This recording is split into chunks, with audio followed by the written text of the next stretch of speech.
저는 올해 21세, 20세 연년생 남매를 둔 엄마입니다.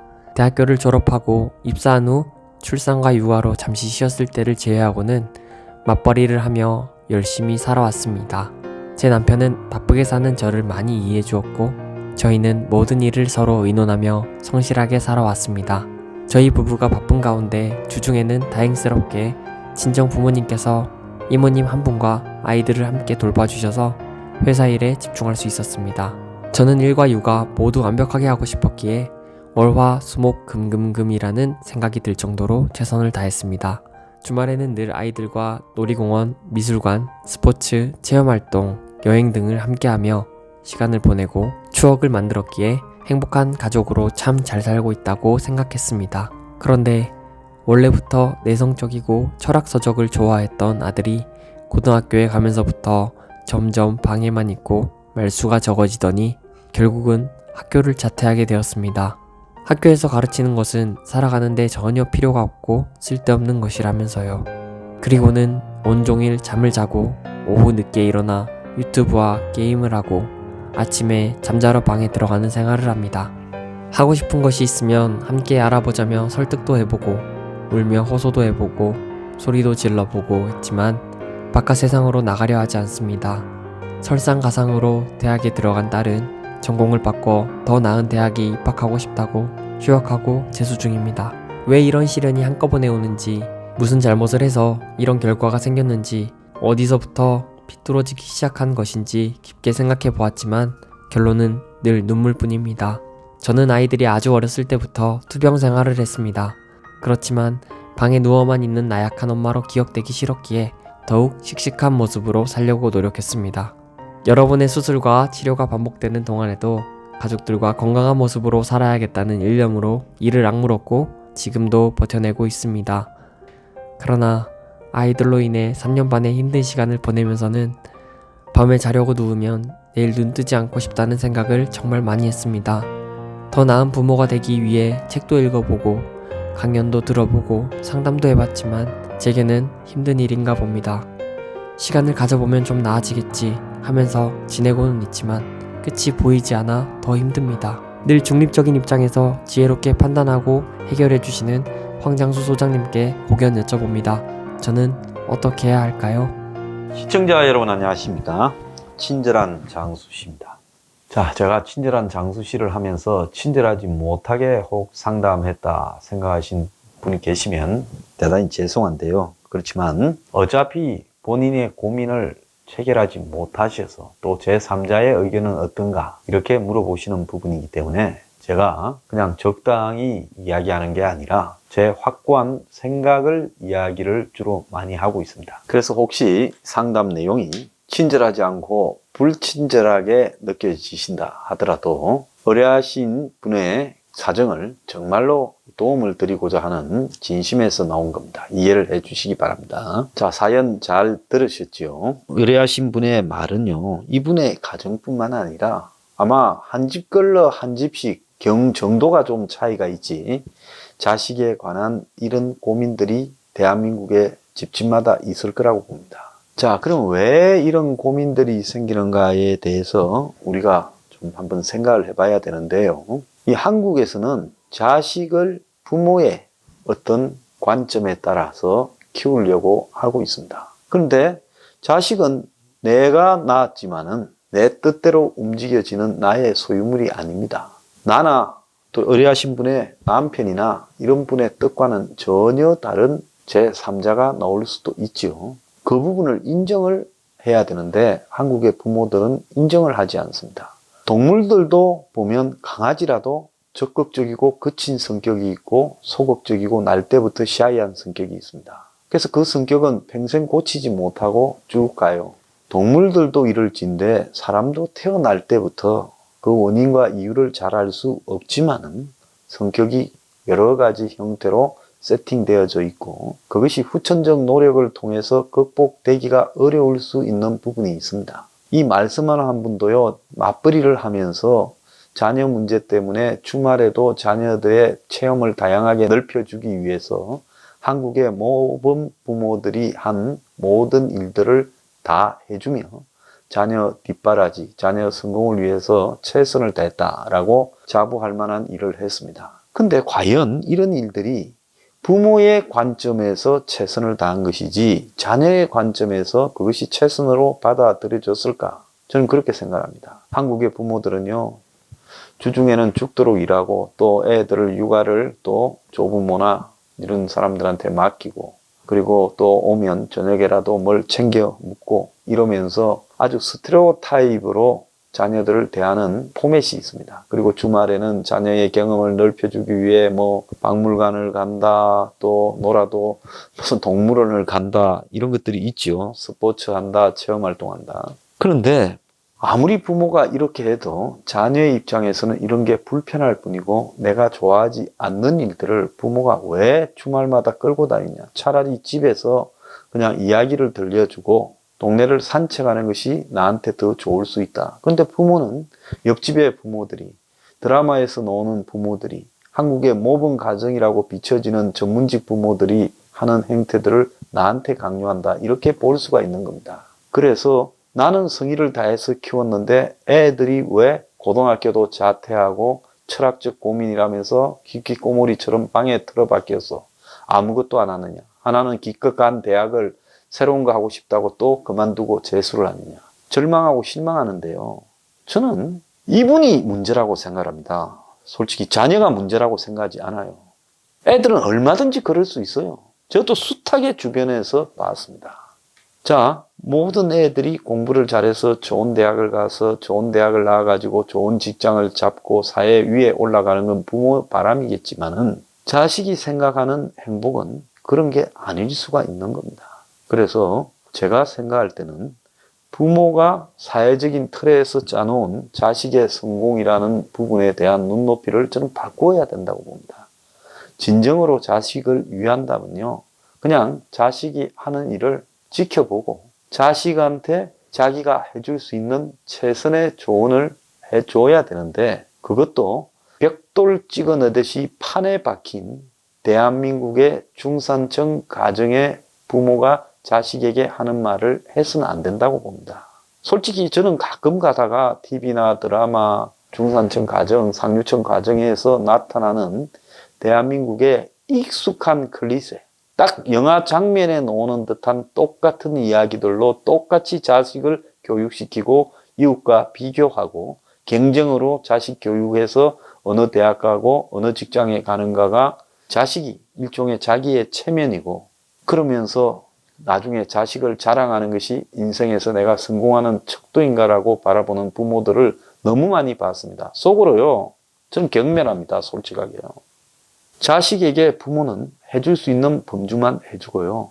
나머지 과정에서 자식이 설사 불행하게 살아가더라도 그건 자식의 인생이고 나는 내 인생을 살아간다는 부분에 선을 그어야 된다고 저는 생각을 합니다. 자식한테 너 하고 싶은 거 네 마음대로 하고 살아도 좋다. 그렇지만은 세상은 냉혹하고 우리 부모가 네한테 줄 수 있는 유산이나 돈도 한계가 있고 이 정도밖에 안 되니까 남은 인생은 네가 어떻게 살아갈지 설계라도 하고 그 대안은 너가 나하고 좀 하길 바란다. 네 인생을 살되 그래서 네가 소박하게 눈높이를 낮추고 그리고 소박한 삶, 즉 최소한의 의식주난 해결되면 살 수 있다면 그런 인생도 존중해 주겠다고 하는 게 저는 맞다고 봅니다.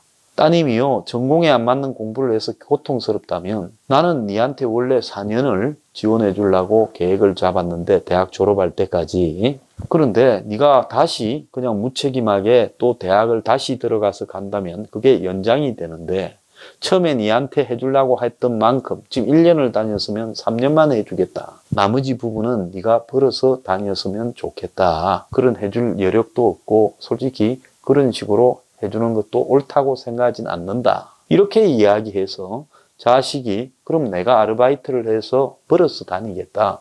홍 모지라면 좀 빌려달라. 이런 이야기가 나오도록 하는 것이 맞다고 봅니다.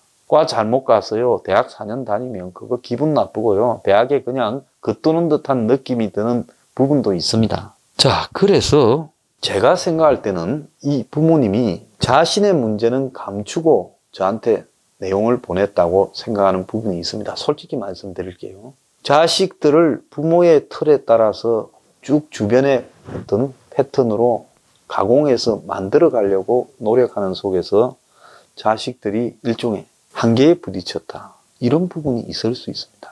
강요하지 말고 뭐 하고 싶니 주말에? 그냥 놀까?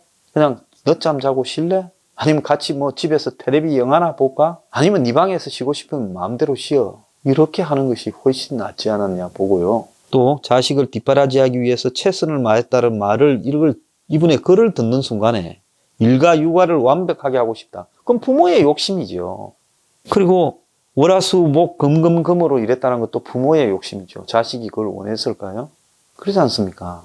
그런 걸 하려면 또 돈이 많이 드니까 맞벌이를 했잖아요. 차라리 한 사람만 벌고 한 사람은 집에서 애들을 키우면서 애들과 소통을 하고 그러면서 적은 돈으로 아껴가면서 살고 그리고 주말에 무슨 대외적 활동을 하는 비용을 줄이고 그렇게 소박하게 사는 그 부분이 오히려 자식 교육에 더 낫지 않았을까요? 한참 자식의 성격이 형성되는 부분에요. 무엇 때문에 맞벌이를 하면서 이렇게 애를 쓰시면서 살았던 건가? 그래서 자식이 혼자 있는 시간이 많고 그러다 보니까 점점 이렇게 안으로 침잠하게 되는 성격을 가졌다. 그런데 철학 서적을 중학교 때 읽은 것 같은데 이분 글에 보면 저는 이 자녀가 대단하다고 봅니다. 그래서 공부를 안 하고요.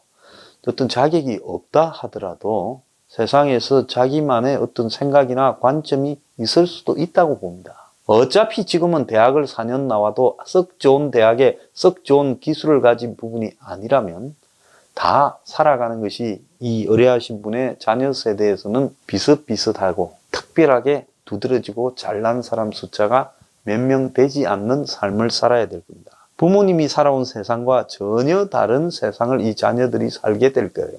그렇기 때문에 뭐 자녀들이 지금 뜻대로 되지 않았다, 낙오되었다 이렇게 생각하지 마시고요. 오히려 책을 많이 읽고 내성적이고 집에 틀어박혀 있지만 반짝이는 아이디어가 있고 그 아이디어 때문에 이 자녀가 나중에 또 다른 두각을 나타낼 수 있는 부분에서 재능을 발휘할 수도 있습니다.